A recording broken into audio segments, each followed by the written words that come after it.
Hello বন্ধুগণ, তো কয়েকদিন যাবত ধরে ইউটিউবে এই ধরনের ভিডিও দেখে আমরা দুজনে মোটিভেশন হয়ে ভাবলাম আমরাও এরকম ভিডিও বানাবো, কারণ ভাই আজকে সন্ধ্যাবেলা পাস্তা বানিয়েছে, তাই সব নিয়ে বসে পড়লাম। আর দেখো, আমার ক্যামেরা স্ট্যান্ড দেওয়ার আগেই ভাই খেতে শুরু করে দিয়েছে। মানে আনপ্রফেশনাল কি গায়ে লেখা থাকে? ও খাওয়া শুরু করে দিয়েছে দেখে আমিও ছুটে গিয়ে একেবারে উল্টে পড়ে গিয়ে বসে পড়লাম। আর তাড়াহুড়ো করে প্রথম বাইকটা যখনই মুখে দিলাম, আর এতক্ষণ ট্রেলারের পর তারপর শুরু হলো পিকচার। सर से जो सर की वो धीरे धीरे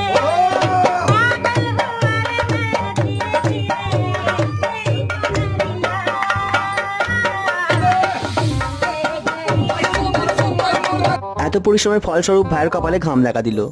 যদিও প্রথম থেকেই জানতাম ভাই জিতবে, তবুও ভিডিওটা করেছিলাম। আর এতক্ষণ পর আমি রিয়েলাইজ করলাম যে এইরকম ভিডিও আমাদের দ্বারাই হবে না।